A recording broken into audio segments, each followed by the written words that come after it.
Super, ja, hvala.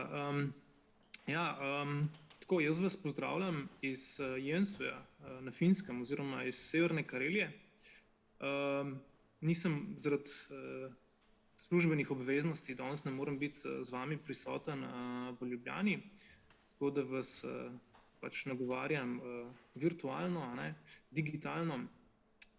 Ne pomeni pa to, da sem zaradi tega kakorkoli manj vesel, da je prišlo do tega posveta.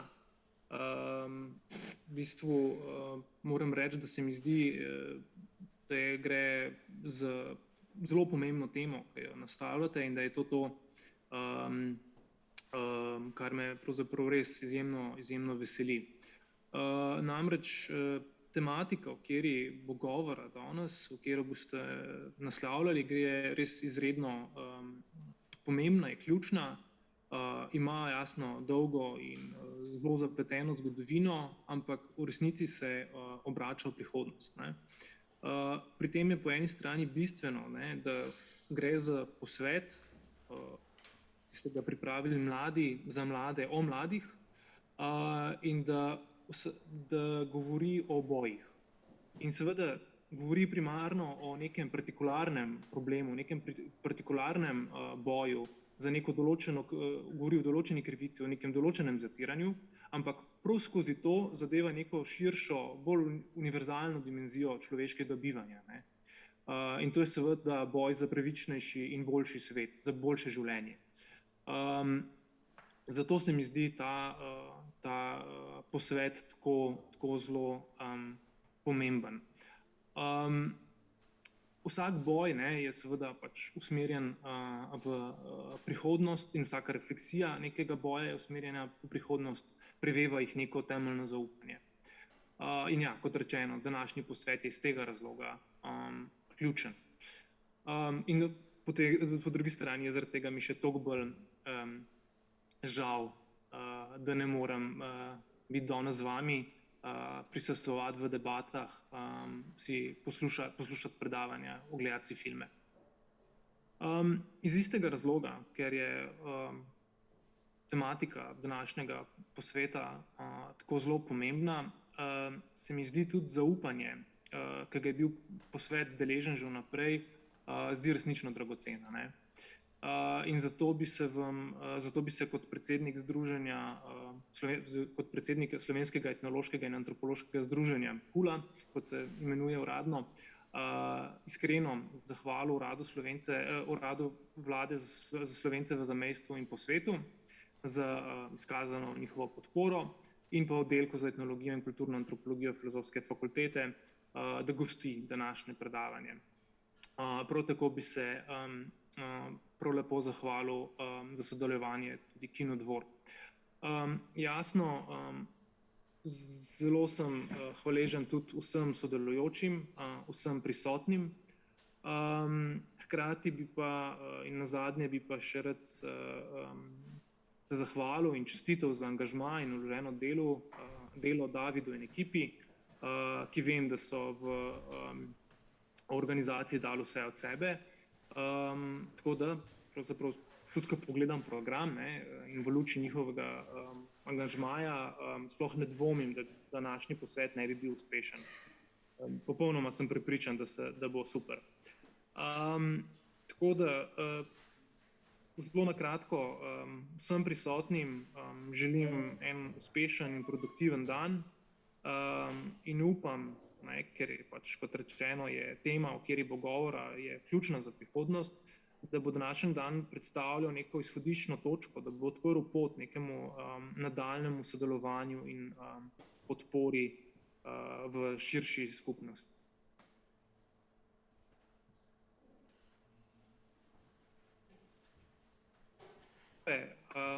Tako da s tem predajam besedo Davidu in vas še enkrat vse skupaj lepo pozdravljam in želim uspešen dan. Hvala, Blaž. Ja, uživaj še dalje na Finskem. Enako, prav. No, zdaj še pa jaz, pozdravljeni še v imenu kolektiva.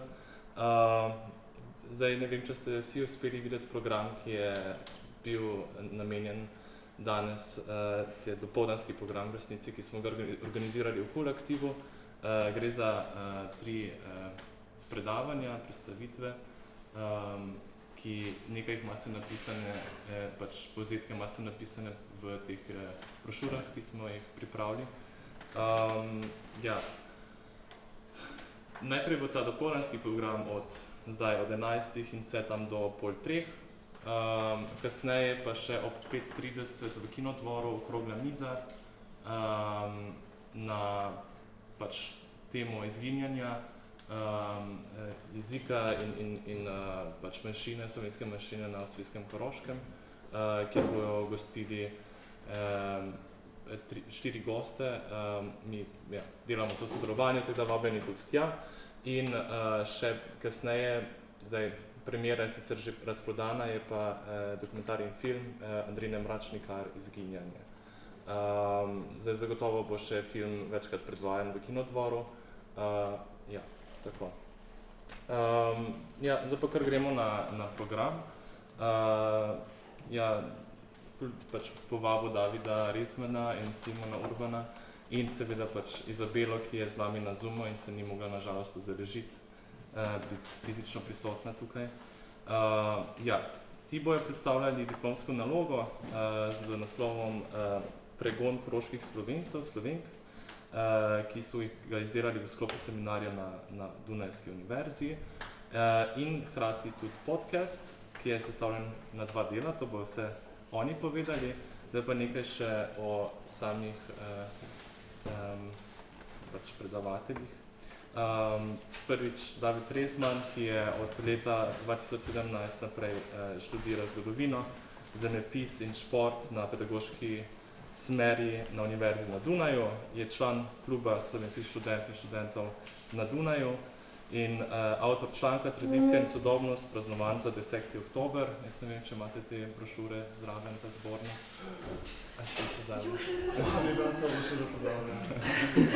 No, so tudi naredili eno brošuro za obsoti obletnici plebiscita.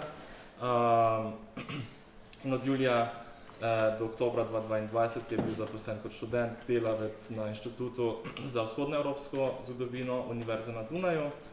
Izabela Bučar, ki je z nami na Zoomu, je pač trenutno študira zgodovino in politično vzgojo ter umetnostno vzgojo na Dunajski univerzi in Univerzi za uporabne umetnosti na Dunaju. Poleg tega pa je zaposlena v avstrijski zgodovinski hiši kot učiteljica zgodovine. Pol še pa Simon Urban, ki je naredil diplomski študij na zgodovini ter šel na magisterij tudi na zgodovini na Univerzi na Dunaju in predsednik istega kluba študentk in študentov na Dunaju in študentski asistent na Inštitutu za novejšo zgodovino Univerze v Innsbrucku od 2020 do 2021 in od julija do oktobra prav tako zaposlen kot študent delavec na Inštitutu za vzhodnoevropsko zgodovino Univerze na Dunaju. In trenutno se David in Simon potegujeta za finančna sredstva za nadaljnji 2-letni raziskovalni projekt k deportaciji koroških Slovenk in Slovencev. Evo, nekaj o ozadju samih predavateljev in predavateljic. Kar izvolite, jaz bom pametlijo. Imamo to lahko na full screen?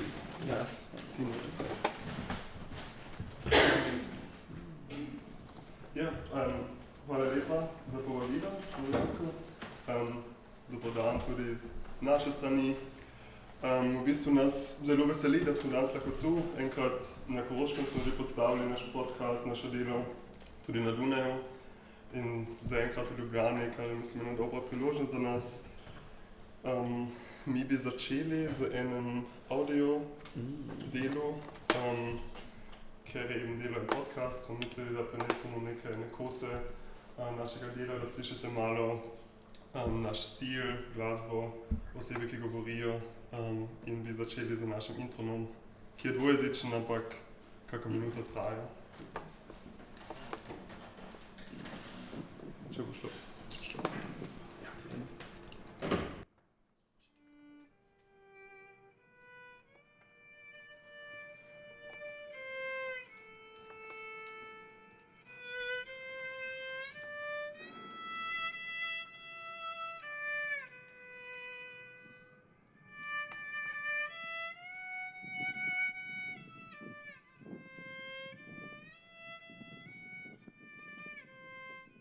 Ja, če sam nisem, ne ta gledaš v žijeste, jaz sem prišel z cele ulice, so ve marvale.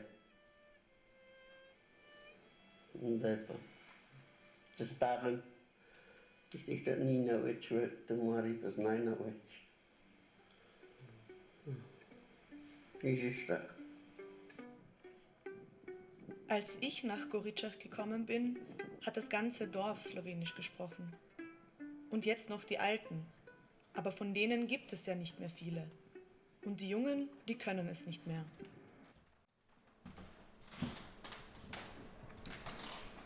Zdaj smo slišali začetek našega podcasta. Mira Gregorič igra na violini in priča časa je Ana Urban. Nemški prevod je njena vnukinja Julija Urban. In mogoče bi na začetku samo vprašanje, koliko razumljivo je to bilo, ker je že močna slovensko narečje na Koroškem sploh ne okej. V bistvu je pripovedovala o tem, kako je prišla v njeno vas in pred leti je še cela vas govorila slovensko in danes v bistvu noben ne več ali sam čisto stari, tistih postane pa vedno manj. To je tak. Slovenski prevod je tem narečnem točno. Genau. Danes vam želimo na kratko predstaviti naš skupen projekt k pregnanstvu koroških Slovenk in Slovencev med drugo svetovno vojno in naš fokus je pač deportacija leta 1942. In k zgradbi tega predavanja začel bom jaz z splošnimi informacijami o našem raziskovalnem projektu, se pravi, zakaj smo se odločili prav za to tematiko in s čim smo se potem točno bavili. Na to bo naša kolegica Izabela prevzela besedo preko Zooma in se poglobila bolj natančno v konkreten dogodek deportacije in pregnanstva. David bo pa spregovoril o tem, kako je prišlo do tega dogodka, kakšno povezavo je imel nemški nacionalizem na Koroškem s tem in kako je ta vplival tudi na spominsko kulturo po drugi svetovni vojni. David in jaz sva pripadnika slovenske manjšine na Koroškem, Izabela pa pripadnica večinskega nemško govorečega avstrijskega prebivalstva, ampak se je že izredno dobro naučila slovenščine. Danes bo pa vseeno predavala v angleščini, ker je le malo lažje zaenkrat. Naš podcast je, kot je že bilo omenjeno, nastal v sklopu zaključnega seminarja pod geslom Zgodovinska politika v avstrijskih zveznih deželah na glavni univerzi na Dunaju. Vsi trije smo lahko skupaj tam delali na tej naši, tako rekoč, diplomski nalogi v tej obliki, ki je tudi zaradi tega nastala v kooperaciji z avstrijskim radioprogramom Ö1, kjer se je ta podcast potem tudi objavil. Razdeljen je na dva dela, oba trajata približno pol ure. Prvi del ima naslov Pregon, upor in vrnitev, obravnava ta historični dogodek pregona med drugo svetovno vojno, in drugi del ima naslov Ravnanje, obdelava in zgodovinska politika, kjer se soočamo z zgodovinsko politiko na Koroškem od druge svetovne vojne pa vsem do danes. Če govorimo o pregonu, mislimo dogodek aprila 1942, med katerim je bilo približno 200 koroško-slovenskih družin, se pravi skupaj okoli 1000 ljudi, od nacistih pregnanih s kmetij in deportiranih v nemška taborišča. Tukaj imamo eno folijo k pojmih. V nemščini je to malo bolj kontroverzno, katere pojme se uporabljajo za ta dogodek. Se pravi, Umsiedlung, Aussiedlung, Zwangsweise Aussiedlung, Deportation in vsi pomenijo malo kaj drugega in so pač v določenih krogih bolj ali manj kontroverzni. V slovenščini je etabliran pojem pregon, pri čemer se je po drugi svetovni vojni predvsem govorilo o izselitvi. Tudi Zveza slovenskih izseljencev, kar je v povojnem času glavno društvo in zastopna organizacija za boj za pravice teh pregnanih družin, je spremenila svoje ime v zdaj aktualno verzijo, se pravi Zvezo slovenskih pregnancev, na primer šele v zadnjih letih enkrat. Razlog za to je preprosto, da pojem izselitev ne izraža čisto nasilje, ki ga vsebuje ta proces. In odločili smo se leta 2021 v bistvu za to tematiko, tudi iz enega aktivističnega razloga, ker smo hoteli nekako prispevati k 80. obletnici tega dogodka in spraviti ga čim bolj v avstrijsko javnost, torej posredovati zgodovinsko znanje širokemu krogu ljudi. V nemščini obstaja ta pojem Wissenschaftskommunikation, ki to dobro razlaga, cirka to.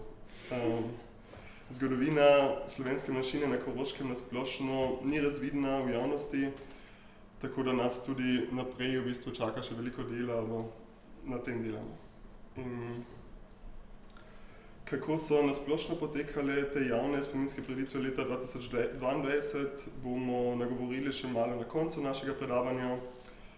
Važno nam pa je seveda tudi bilo, da pridemo v stik z pričami časa in še uporabljamo to možnost se intenzivno z njimi pogovarjati in s tem ta poseben vidik na zgodovino nekako ohraniti in arhivirati. Glavni stebri našega dela so bili ti intervjuji s pričami časa. Pogovarjali smo se z Joškotom in Heinčkom Ressmann, to sta ta dva gospoda, ter Anno Urban, to je ona, to bo bolj še pokazal. Heinček in Joško sta rojena 1934 in 1935, tako da sta res dve stari osebi, 88 let in 87 let stara. In v času pregnanstva sta bila otroka, se pravi stara 7-8 let. Anna Urban je pa eno leto mlajši celo še in je bila 6 let stara tedaj in je zdaj stara 86. Kar je važno pri tem mogoče omeniti je, da smo zbrali te osebe, čeprav da so z nami v sorodu. To predvsem zaradi tega, ker smo delali naš projekt v koronskem času in enostavno ni bilo možno z drugimi tako starimi ljudi priti sploh v stik. Imamo pa v naši družinski zgodbi to, da so naši prastarši tudi bili del tega pregnanstva in zato smo se kar na jih obrnili. Ti pogovori so potem potekali v precej odprti narativni obliki. Pripravljeno smo imeli samo nekaj nasplošnih tem in osebe prosili, da naj kar pripovedujejo vsem, kar jim pade v tem sklopu na misel. Večinoma so imeli potem na začetku še neke pripravljene izjave in standardne odgovore in šele po nekem času so se priče časa spustili in v svojem narečju, kot v vsakdanskih pogovorih, pripovedovali o njihovih spominih. Zaradi tega smo imeli potem res nekaj posnemanega materiala, iz katerega smo zbrali te najbolj primerne dele in jih potem vpletli v naš podcast. In čeprav je podcast v nemščini, nam je bilo od začetka naprej pomembno vplesti tudi čim več slovenskega jezika in zato smo se odločili, da bomo intervjuje izpeljali v njihovi materinščini in jih na vrh šele prevedli v nemščino. Prav tako nam je bila vključitev koroško-slovenske pesmi pomembna za nasplošno oblikovanje podcasta, na primer to, kar ste na začetku slišali na violini. Pesmi zastopajo tudi do določene mere spominsko kulturo manjšine, ki se je paralelno k oficialnem zgodovinopisju na Koroškem samostojno soočala z grozoti druge svetovne vojne. Dodatno k pričam časa smo imeli še intervjuje z zgodovinarko Brigitte Entner in politologinjo Judith Götz, ki sta ekspertke za historično in aktualno situacijo na Koroškem. Ponudili sta jim to kritično analizo v bistvu zgodovinskih dogodkov zadnjih 100 let. In v posnetku, katerega smo zdaj še poslušali, priče časa pripovedujejo o doživetjih aprila 1942. Mislim, bi začeli morda z Heinčkom Joškotom. Ali pa tukaj mi smo še en dan prej zvečer smo še čompe nasajali, prav da noče skoraj.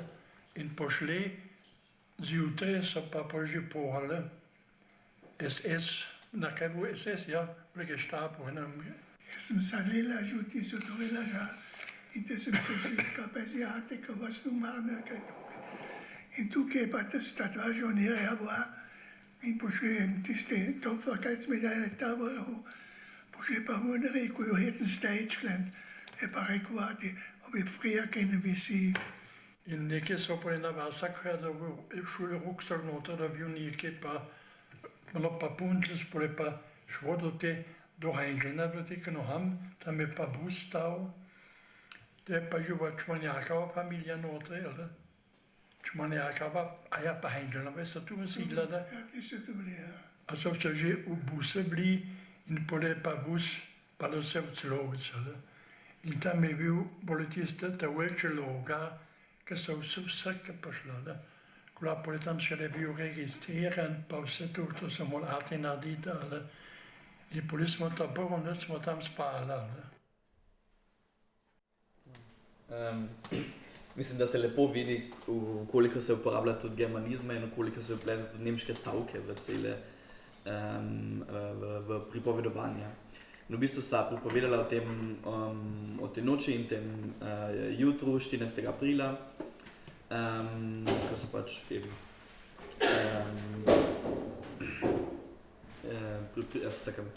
enota vojakov prišla do doma in jih speljala potem k busu, ki jih je peljal v Celovec, Žrelec, o tem bomo slišali še pozneje, ker se je zbirala družine, preden da se jih je peljalo z vlaki v Nemčijo. In je pač opisal še en spor med očetom in tistim vojakom, ki mu je rekel, da bi se enostavno mogel učiti nemščine in da se potem to ne bi zgodilo. In tam mu je pač vrgel eno kolajno, ki je dobil za to, da je služil v prvi svetovni vojni kot vojak monarhije pred noge in mu je rekel, da je znal nemščino že preden da je on jo govoril. No, to je v bistvu ta spor, katerega opiše. In mislim, za isti dan ali pa podobna doživetja bo nam zdaj še opisala Ana Urban.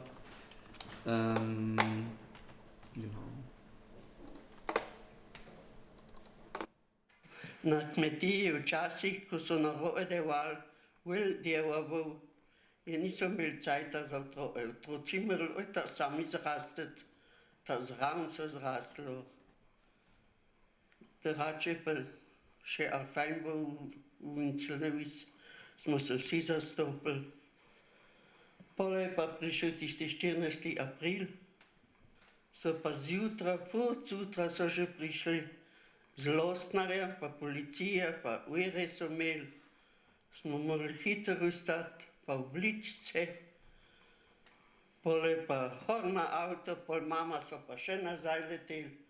So pa žal vzeli, pa 3 hlebe ruhane trdja, da so še tiste sur vzeli. No, čekaj tako. To je moram malo bolj razumljivo bilo, ker je bilo še malo bolj na začetku pogovora. Če imate kakšne finančne sredstva, rade volje še prevedemo v slovenščino tudi cel podcast. Ja, pole bi prišli na del Ize, če nas sliši in je... Ja. No, lepo. Me slišite? Ja? Ja. Okej. Ker je res čudno, ker jaz vami ne slišim in ne vidim.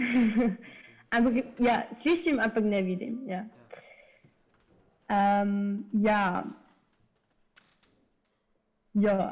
Moje ime je Iza in jaz sedim trenutno na Dunaju, ker nisem mogla priti na Ljubljano, ampak ja, tako se lahko tudi udeležim in ja, to me veseli.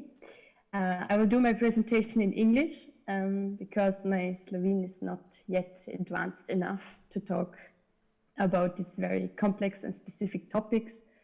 Well, it's very weird because I don't see you and I'm talking to my laptop, but I hope it's all right. Okay. So my part is I will talk about the historic events around the deportations and in April 1942 too. But I would like to start with a bit more general information, how Austria dealt with his National Socialist past, because I don't know how much, how much you know about this, so I thought I maybe start with this.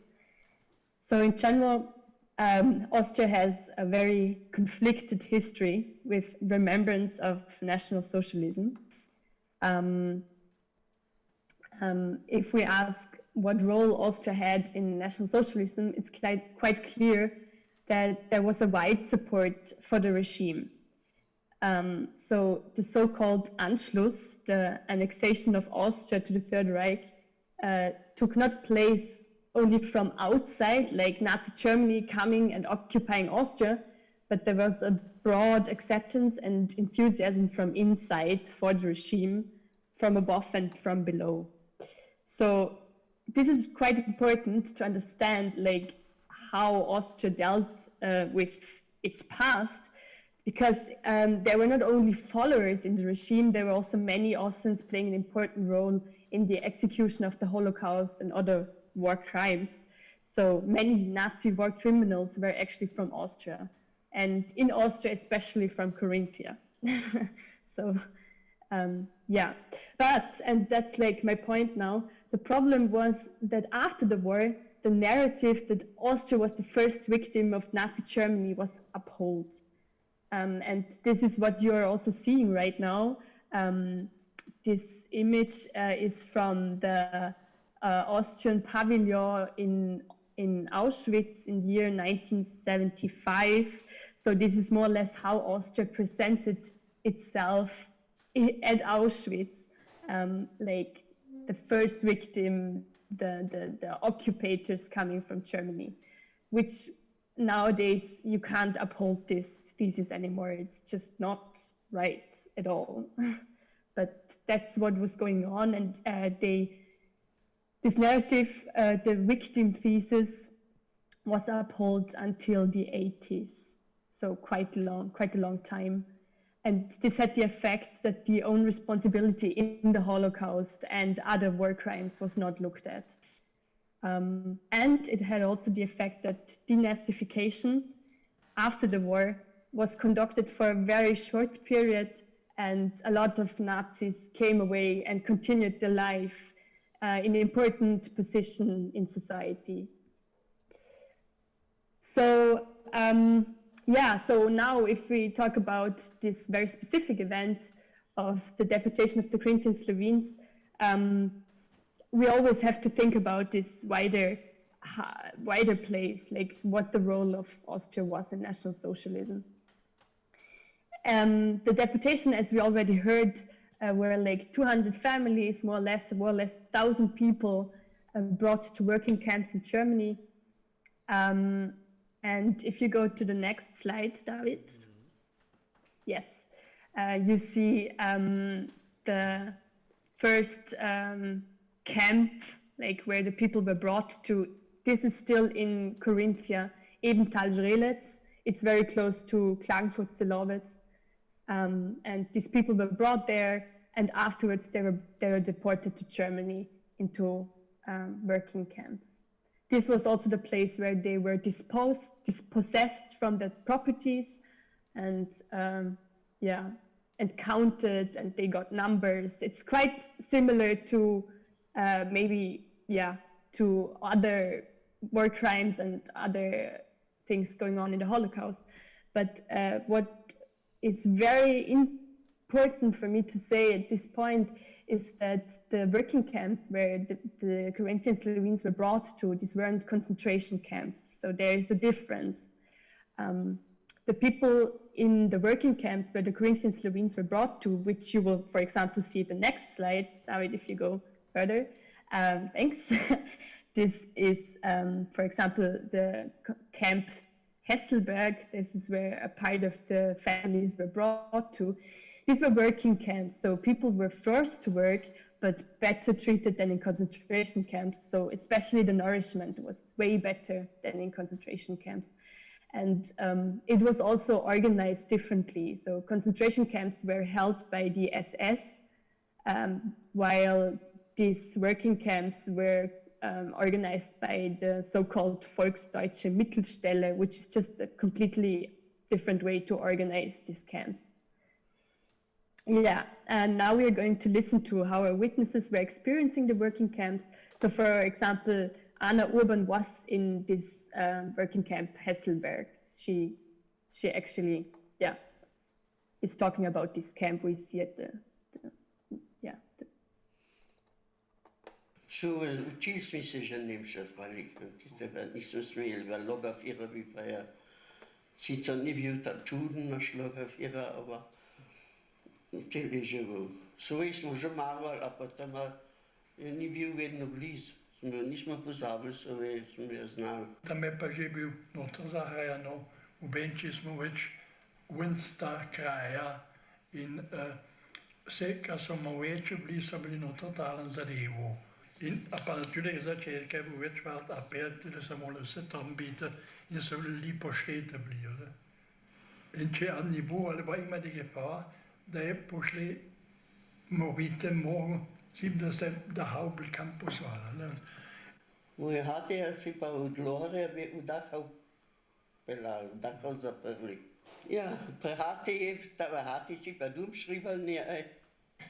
Oni sosedi so šribali nekaj, da Nemčija ni ta napredna, da se hval, da hore je še stavim uhavom, a pa so na Rošem že pred 100 letami imeli.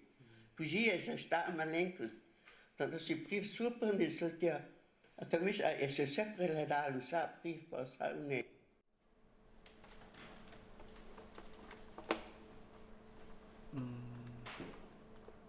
Ja, a hočeš ti kaj k tem reči, Iza?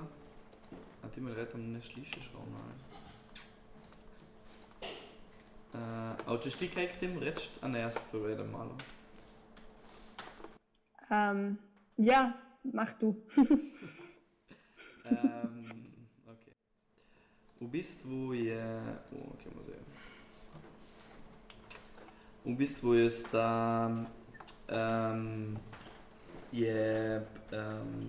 Joško v tem primeru opisal življenje tam, v bistvu, da so bili zagrajeni, da niso smeli ven iz tega območja in oni so veliko opisali tudi v pogovorih, kako so se tam igrali kot otroci, ker starših ni bilo, ki so bili delati v mestih v bližino ali ženske veliko pri gospodinstvenih važnih nacij oficirjev.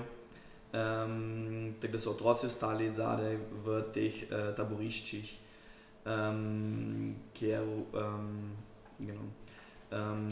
ena velika točka, ki potem še pride, da je, kar se je zgodilo z ljudmi, ki niso ubogali tam, v bistvu osebo, ki je bila pristojna, tako imenovan Lagerführer, ali pač druge osebe, ki so tam vzdržali red. Ena konsekvenca, ki se je zgodila še kar par ljudem, je pač, če tam nisi ubogal te osebe, ki so bili tam Lagerführerju, na primer. Najhujša konsekvenca je pač bila, da prideš v koncentracijska taborišča, kot se je to tudi zgodilo očetu Ane Urban. Genau. Iza, your time again. Ja, pas. Hvala. Yeah. So, yeah, that's more or less the conditions.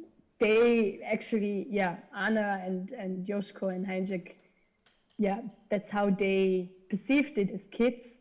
So children actually lived in these camps with more or less the old people were looking after them and everyone who could work had to work, more or less. So we were starting at 13, 14 years. So now I'd like to talk about the question why exactly these families were deported. And this is a question which is not easily answered, or maybe we also till nowadays don't know exactly why this, specifically these 200 families were deported, because obviously the Slovene minority was way more than 200 families and they were still living in this area at the time.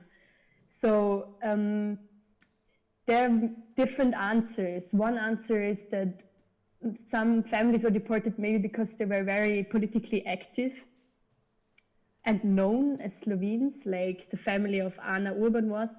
Another answer maybe that they were maybe rich or had good farms, which the Nazis wanted. But it's still, we don't know exactly why especially these families were brought to working camps.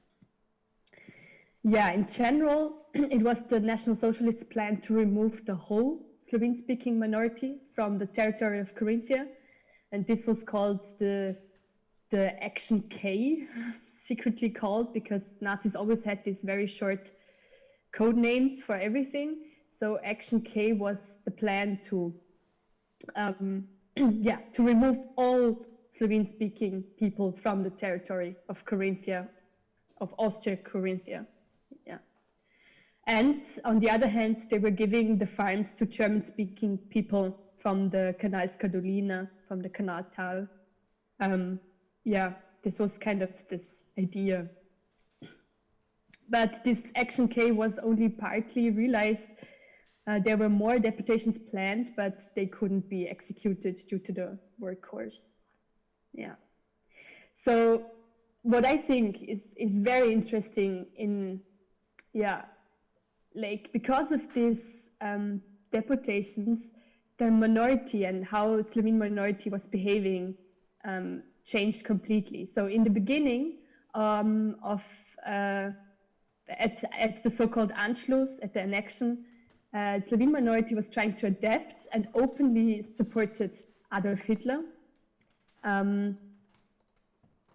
But out of the hope, to be tolerated by the Nazis, they just adapted and they hoped that everything is okay and will be fine. But the deportations in April 1942 was a turning point. The remaining minority realized adaptation is pointless.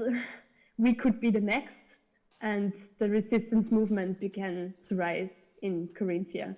So you can draw a direct connection between the deportations in April 1942 and the partisan resistance movement in that area.